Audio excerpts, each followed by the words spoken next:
would like to introduce our second speaker, Kathy. Hi, everyone. Kathy.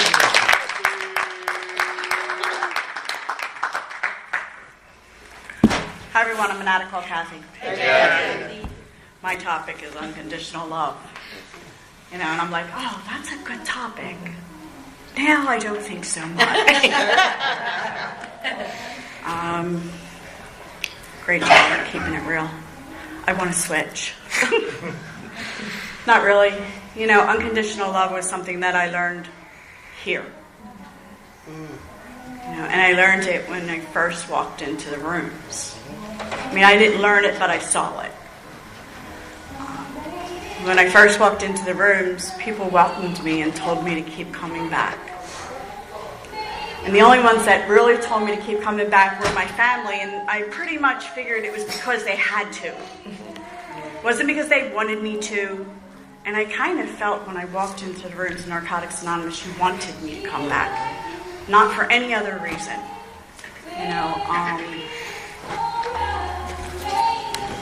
I've been here for a while. My area is South Jersey. My home group is in Franklinville on Monday night at 7 o'clock. I want to thank the convention and the program committee for taking a chance on me, and for my home group member who called me and said, "Oh, could you speak for the convention at 10:30 at night? Just in case you haven't noticed, I'm pretty old. I'm in bed by now. I'm asleep by now." But that to me would be like denying the unconditional love that Narcotics Anonymous has given me. I knew nothing about love when I got here. What I thought I knew about love was, if you liked me and we had sex, it must be love. And it wasn't that I didn't think my parents loved me, but I, never quite felt good enough for my parents. And I'm one of those types of addicts that if you ask me to share on a topic, I'm going to go to our literature because that's where the message is. So, of course, that's what I did. I opened our spiritual principle, and I also Googled it on all of our literature, but I found the most information in the spiritual principle book. Because there's several pages that are dedicated to unconditional love and the various aspects that unconditional love really covers. And the first one is, when we get here, we don't really know anything about love. Whether we're willing to admit it or not. Because, I was a liar out there, and I was a liar when I got here, and I was a liar in here for quite a while. So, I would tell you I knew, but that didn't make it true. I had to learn about love. And I know today that love with conditions is abuse. It's, if I put conditions on you, on caring for you, I don't have to like your behavior. Let's just get that, and I got that right from the literature. I don't have to like your behavior, but I do have to care for you. I do have to ask you if I can help you. I don't have to like you. I have to love you. I don't have to condone anything you're doing. Sometimes if I condone, then I'm not loving you. I'm letting you sit in your shit and not saying stuff. I've had people come to me and tell me stuff that I didn't like very much. But you know what? I'm really grateful that they did, because I changed my ways because of it. That was love. They were trying to help me. And that's all we try to do here in Narcotics Anonymous. So anyway, I'm going to tell you a little bit about where I come from. I came from Philly. I lived in Kensington. That's where I got clean. My home group in Kensington was at Masher and Tioga, and it was in the basement of the school I went to. Tell me there's coincidence. My higher power was on time. Because that was the first meeting it wasn't the first meeting I went to. The first meeting I went to was an all-men's meeting.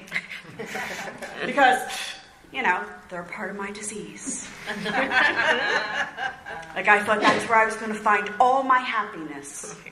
Everything I ever wanted was going to be found in a man. No. That wasn't where I was going to find it.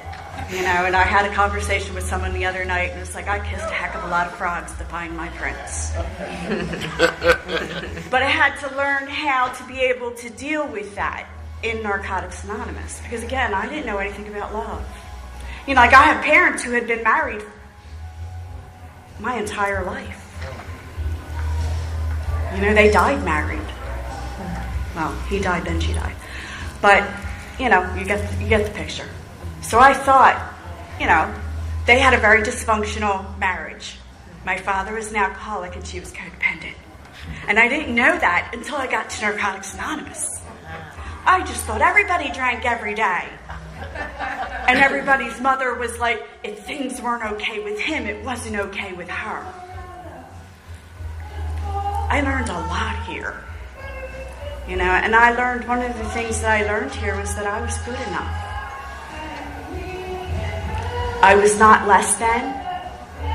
My disease wanted to keep me there. And it was my choice whether or not I stayed there. So anyway, my home group was in North Philly, and I lived next door to the cop man, and he used to tell me every day he had something I wanted, and I was like, nope, not today. And he eventually joined us. So miracles do happen. And I eventually moved away from where I grew up. And, my life took on so many different aspects. Like I said, I was always thought that my life was going to be completed by a man, so I always had one until I didn't. Until I realized that I wasn't loving myself by allowing some of the things that were going on in my life. And I had boundaries. I didn't know what those were, but I had them. And, like one of the boundaries was, if you cheated on me, you're going. Didn't matter if you beat me up, didn't matter if you used, didn't matter if you didn't come home, didn't matter, all those things were okay, but if you cheated on me, you were gone. Well, it happened. So, I didn't want to cross that boundary, but I did. I was like, you gotta go. And then I was like, you gotta come back. And that was probably around, I want to say probably when I had about 5 years clean. So I'm going to give you a hint. I was 30 years old when I came here. I'm not 30 anymore. Double that. Welcome. Great. Welcome. So we do recover. And we do get to live a full life here in Narcotics Anonymous, because I have a life beyond my wildest dreams. Beyond my wildest dreams. And if I told you all of the things that Narcotics Anonymous has loved me through, and that I've been able to turn that love around and help other people through, it would take us a lot longer than I'm allowed. So anyway, where was I? Anyway, I finally learned that I didn't have to have a man to complete me. Because I had this sponsor who said to me after this breakup, honey, every time you date, you're married with 2.5 kids before the end of the date. She said, why don't you just get a relationship with you? So I did. And I learned how to love myself unconditionally. Did I fall short? Absolutely. Absolutely. I fell short. Because I wanted to date. I wanted to find that special one. But men, to me, were an object. I didn't love them in the way that they should be loved. I had to learn how to be friends with men for no other reason except to be their friend. Not because I wanted to have sex, not because I wanted them to come home and take care of me, not because I was, as one of my friends said today at dinner, I was fiercely independent. I owned my own home, I had a job, I could put food on the table, but I still needed something to complete me, and I found out doing some work here, because we do those things called steps, that I used men to make me feel good, because I always picked the same kind of man. Mm-hmm. The kind that wasn't capable of dealing with a fiercely independent woman, but was going to be, let me take care of them.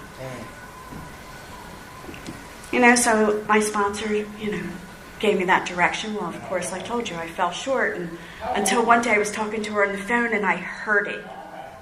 The light bulb, your sponsor tells you something's going to happen, and then all of a sudden you're like, oh my gosh, it actually does happen. There I was on the phone thinking, yeah, I'm crying because I'm not married with this guy with 2.5 kids.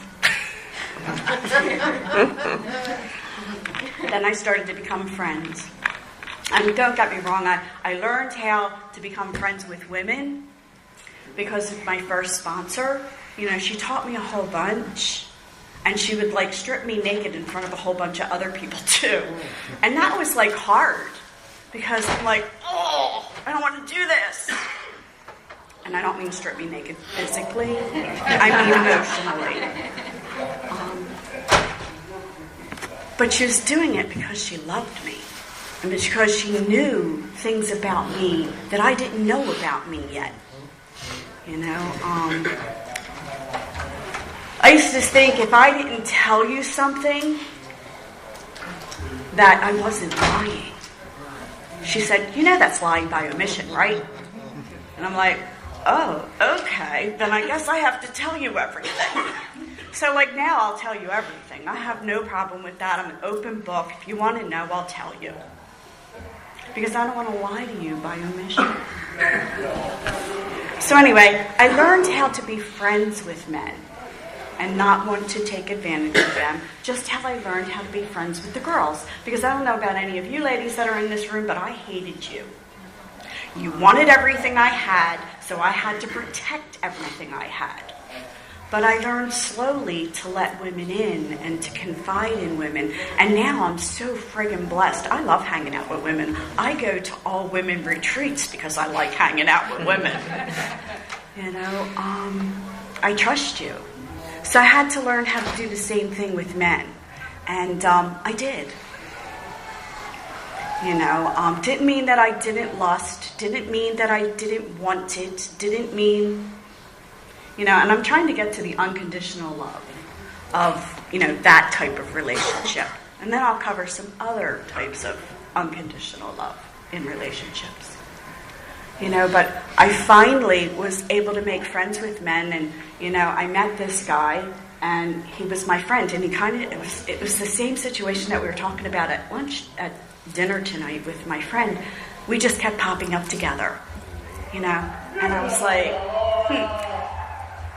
I like him, but I don't like him that much because he's way too... He takes care of himself. He wouldn't be interested in me. So, we just kept going on as friends. And then, finally, one night he said, hey, call your sponsor. And I'm like, why? He's like, you know why. And I was like, oh, no. But we were friends. We were friends before we were anything else. And, come August, God willing, and everything has to be dependent on the God of my understanding, we'll be married 30 years. He's my best friend. I tell him things that I tell my sponsor because I know they're going nowhere. And he's not going to sugarcoat the shit for me because he loves me unconditionally. Because my thought was, this man's never going to love me because I was a hoe on the corner. Did I tell him that right away? No, but he knows that. Because it's the truth. Why would I lie? The other thing about unconditional love is, unconditional love for me is what I get from my sponsor. What I try to give to the women I sponsor. I don't judge you because guess what? Those who judge don't matter. Right, don't matter. And those that matter don't judge. There isn't anything that I think I can't tell my sponsor. And believe me, I might be clean quite some time, and I might have done a lot of step work over some time, but I still got a committee upstairs that talks on a regular basis. It tells me, you can't, you shouldn't, you're this, you're that, and it's all derogatory. And I've done a lot of step work, so I know it's all bullshit. Oops, sorry.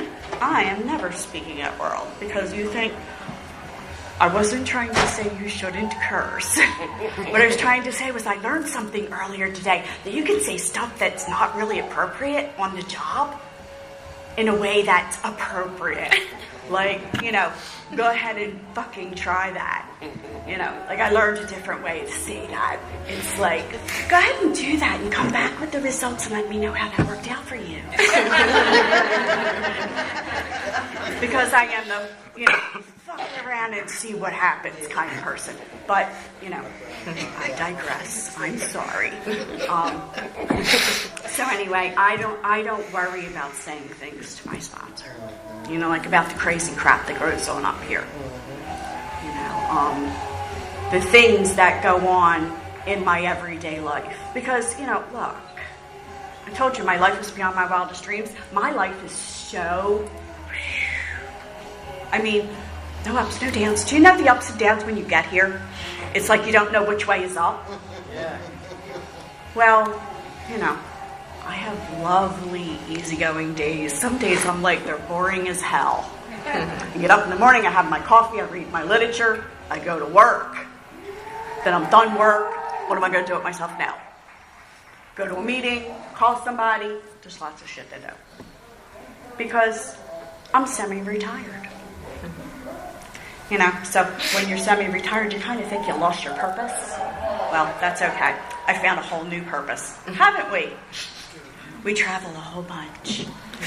In the beginning, we used to travel a lot to Narcotics Anonymous events. Now we travel a lot to a lot of other events. But anyway, I digress again. The unconditional love that I get from my sponsors. Like one day she said to me about, trying to think how long ago it was, but I was sharing at the table and I came off the table and she said to me, "Oh my gosh, you have such grace." And I was like, "You're out of your mind." Me? Because I'm so inappropriate sometimes. Some of the things I think and say and do are inappropriate, and I know it. I'm not quite as appropriate as my significant other, but I can be just as inappropriate. So, I'm always shocked and I'm always amazed at the insight that she has into me.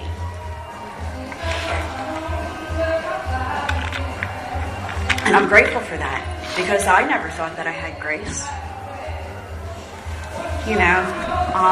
Let me talk about some of the unconditional love that I felt in the rooms. I have gone through a lot of ups and downs, and I got a really wonderful experience last year. I got to share it as the closing speaker here, and I talked about some of the extraordinary events that have occurred in my life. And when I talk about extraordinary events, I don't mean just the good things. I abandoned my children when I got clean. I actually got them back in my life. Today I have 5 grandchildren that they trust me with, and a great granddaughter. I haven't quite been trusted with her yet because she lives in Florida and I live here. But maybe someday. One of the hardest things in my recovery, has been, I had a son who was also an addict. And I found out really the hard way that I could not save him. I could not fix him. I could not make him do this. He had to want to do this. It had to be his choice. And that was all I was supposed to do, was love him. That was it. He was one of us. And I say he was one of us because he's no longer with us.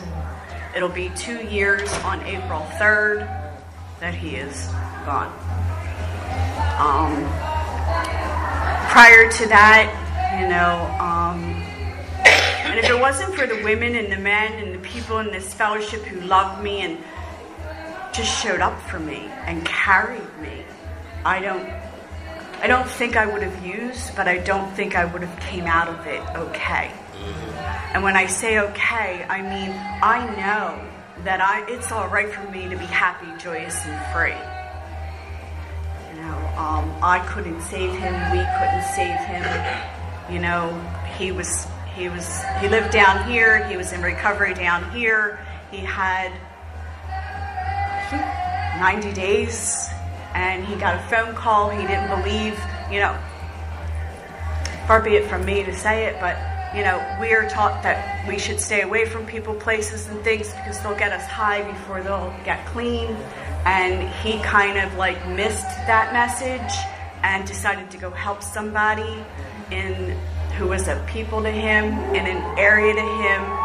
And he tried one more and didn't wake up.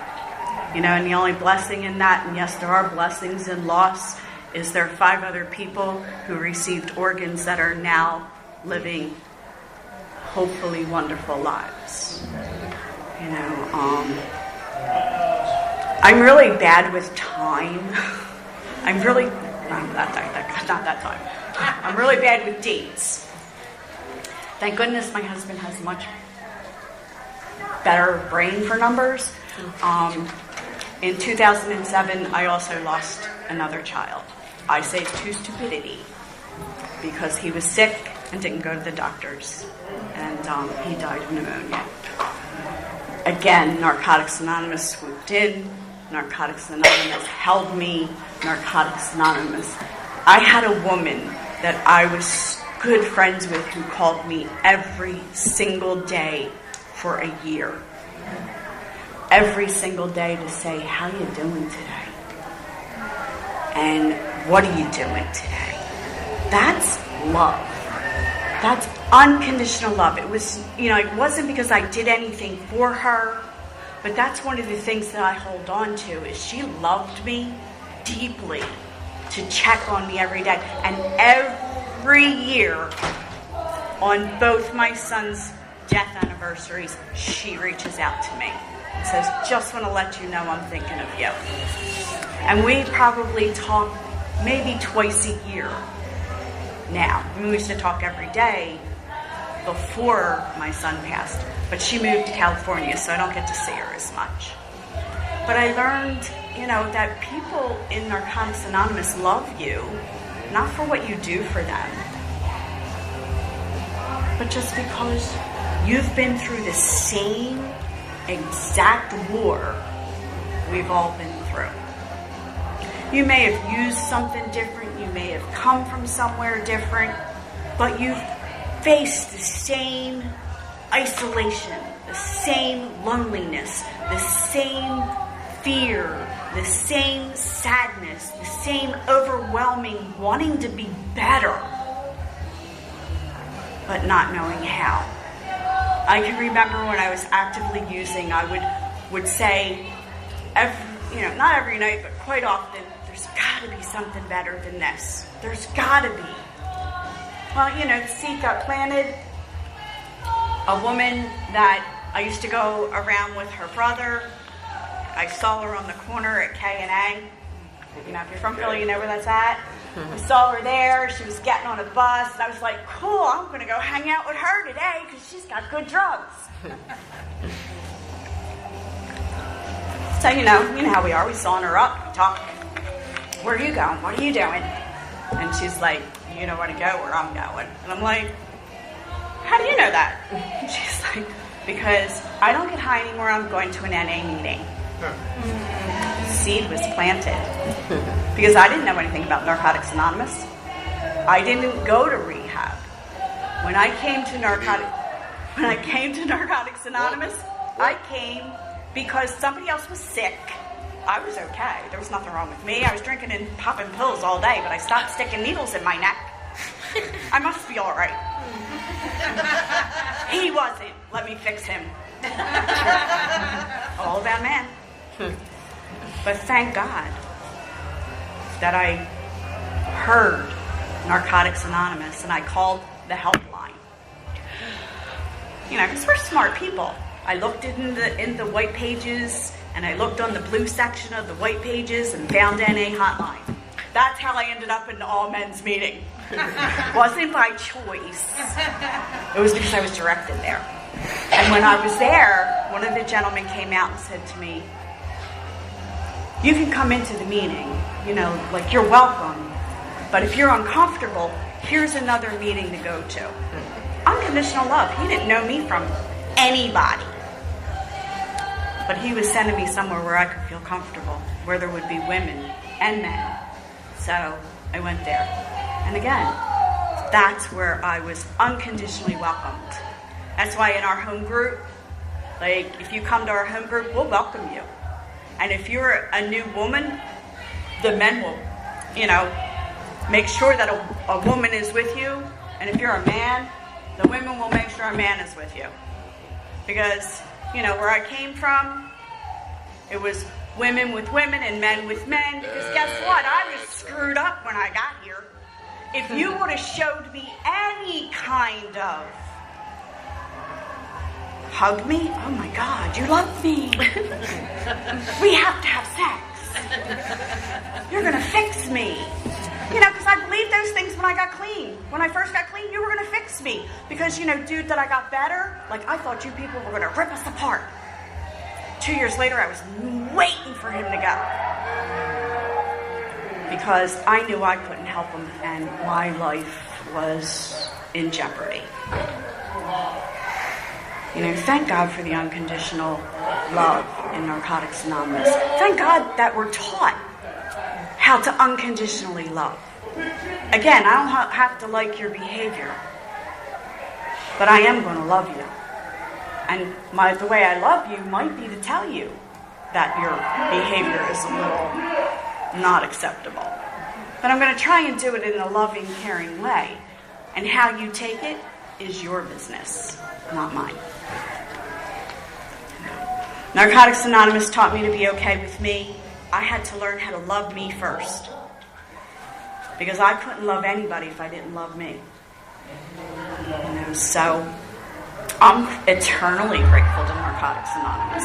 I have about 30 more minutes to cover. Oh, goodness, thank God. Because I don't think I have enough of that to do. About 5 more minutes. But, if you're going to look up Unconditional Love, I suggest the Spiritual Principle book. If you don't got one, get one. You can also, look, our steps talk about love. The 12th step, when we've had a spiritual awakening as a result of these steps, we try to carry this message to others. And the reason that we're doing is because we want to give away what was freely given to us. And what was freely given to us was unconditional love. Maybe for the first time.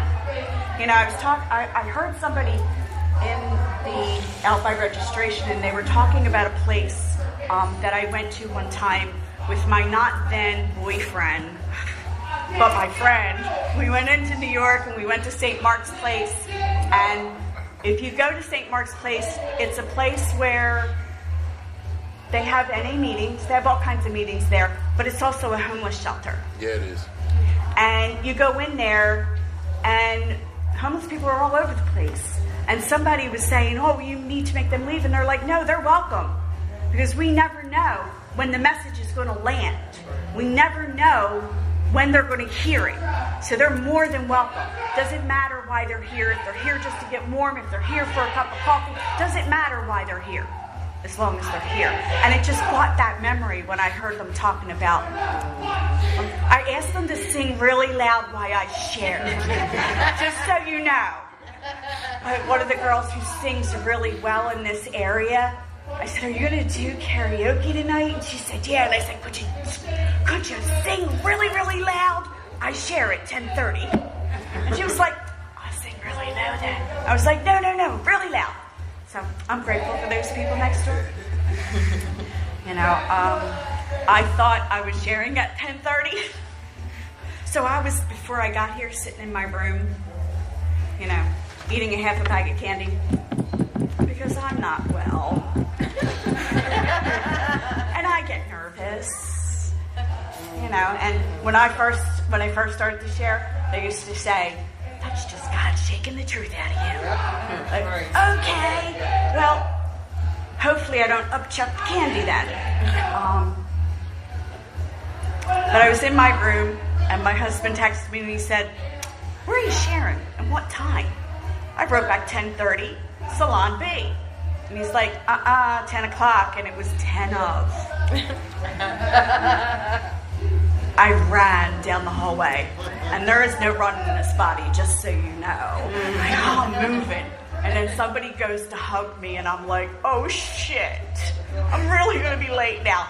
Because, like I'm supposed to hug. So I stopped and I hugged. And I made it on time. I didn't think I was.